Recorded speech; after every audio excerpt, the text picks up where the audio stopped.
Salut les amis, j'espère que vous allez bien. On se retrouve aujourd'hui dans une nouvelle vidéo où, comme vous l'avez vu, on va parler d'un clavier gamer mécanique pas cher. Très bien pour les configs petit budget ou si vous voulez vous faire un petit plaisir cet été, si vous avez eu un peu d'argent, toujours pareil dans l'idée d'un diplôme ou autre, on ne sait jamais, ou d'un anniversaire même. Hein. Il y en a qui ont leur anniversaire en été, oui, je vous jure. Un clavier gamer mécanique pas cher, puisque on va être en dessous des 60 € en tarif, donc quand même assez abordable pour ce type de produit. On va procéder tout de suite comme d'habitude à son déballage et à son test, mais juste avant, je réponds à deux de vos commentaires. Le premier commentaire nous vient de Darksider qui me demande pourquoi tu n'utilises plus ton DX Racer. Bah tout simplement parce que j'ai des chats, j'ai fait l'erreur de laisser la pièce où le DX Racer était ouverte et ils l'ont pris pour un mur, pour un griffoir. Donc le siège est plus du tout dans un état utilisable en fait, tout simplement. Deuxième com, salut, j'ai une question pour que tu répondes, enfin j'espère. Est-ce que l'intérêt d'acheter un refroidisseur pour PC portable est utile car mon PC chaud, donc chauffe je pense beaucoup. PS, continue comme ça tu gères, c'est un commentaire de Razia Gaming. C'est toujours utile d'acheter une plaque refroidissante pour un PC portable, que ce soit un PC gamer ou un PC de bureau, mais plus forte raison pour un PC que tu utilises pour jouer, le refroidissement c'est capital. Investir dans une très bonne plaque refroidissement adaptée à la taille,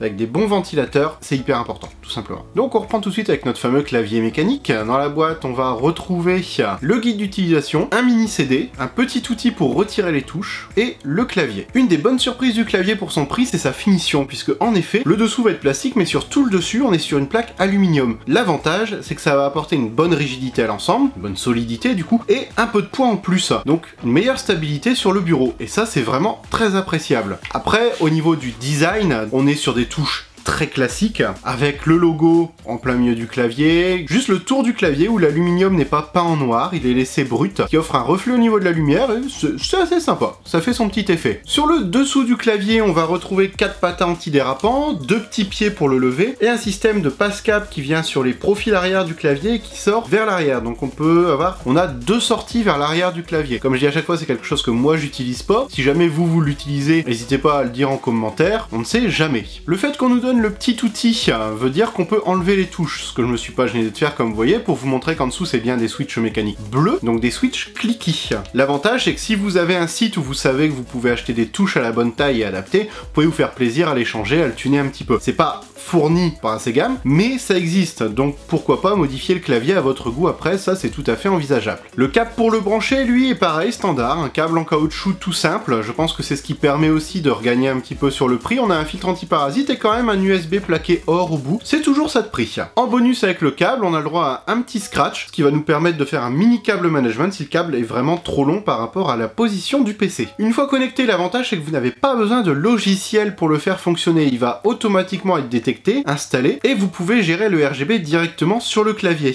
En effet, grâce à la touche FN, plus des combinaisons de touches que je vous laisserai découvrir si vous prenez le clavier, mais en gros, c'est les flèches directionnelles, certaines touches fonction duo, vous pourrez changer les effets, modifier l'intensité de la couleur, modifier la vitesse de l'effet, des réglages assez standards au final. Ils nous disent qu'il n'y a pas de logiciel, c'est pas tout à fait vrai. En fait, il existe un logiciel téléchargeable qui est fourni, je pense, sur le mini CD, mais ayant pas de lecteur, j'ai pas pu le vérifier. Ce logiciel, par contre, est vachement intéressant. Mais juste avant de vous en parler, je vous rappelle que si vous n'êtes pas abonné, il faut pas hésiter à vous abonner à la chaîne. Je fais de plus en plus de vidéos sur le hardware, et j'en sors généralement 2 par semaine, voire plus. N'hésitez pas non plus à m'ajouter sur les réseaux sociaux pour avoir des petites avant-premières. Sinon, je disais, donc oui, le logiciel est intéressant à installer pour une raison simple, c'est qu'il est hyper complet. Dedans, vous avez une tonne d'effets lumineux préenregistrés, c'est juste phénoménal. Ça m'a fait halluciner, moi, en tout cas. Vous avez des effets lumineux adaptés au jeu auquel vous jouez, ça va n'illuminer que les touches principales utilisées par le jeu. Vous avez des effets de vagues, vous avez tonnes d'effets de lumière différents comme vous voyez directement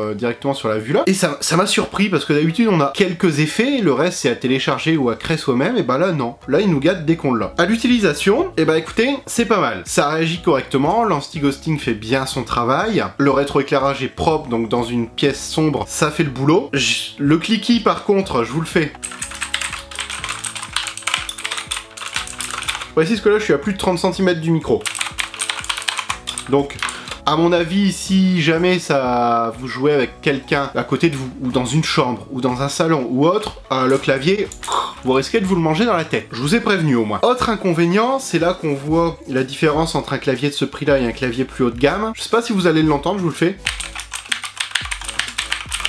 mais moi je l'entends très clairement d'ici, c'est qu'on entend une espèce d'écho, en fait on entend le bruit des ressorts. Chaque touche sur du mécanique est équipé d'un ressort, et là on entend le goung, goung, goung, le petit bruit de ressort qui montre que bon bah c'est pas un ressort hyper haute qualité, qu'il est dans une chambre vide avec un écho, et ça ajoute un bruit qui est assez désagréable. Le bruit, même avec un casque, on l'entend un petit peu. Si vous jouez au micro avec des potes, ils vont vous haïr parce que ça s'entend fort. Le bruit du ressort, moi, me dérange beaucoup. J'ai déjà eu pas mal de mécaniques, c'est le premier qui me fait ce bruit-là, et j'ai pas apprécié énormément. Sinon, au-delà de ça, à utiliser, ça reste un très bon produit. Pour le rapport qualité-prix est vraiment pas mal. À mon avis, c'est pas un clavier qui, si vous êtes un joueur intensif, va tenir le choc des années et des années, mais sur une config petit budget ou pour du casual gaming, ça fera l'affaire sans aucun problème. Au moins, ça vous permettra d'avoir un clavier mécanique à moins de 100 €. C'est déjà une bonne chose. Si toi, t'as du mal aussi avec le bruit des claviers mécaniques, n'hésite pas à lâcher un like d'ailleurs. Bah écoutez les amis, j'espère que je vous ai fait découvrir un produit qui vous plaît. N'hésitez pas à vous lâcher en com sous la vidéo, à la partager, à me dire ce que vous en avez pensé, pourquoi pas. Si vous avez des bons plans petit prix, n'hésitez pas à le dire en commentaire aussi, ou à me les envoyer directement sur Snap, Insta,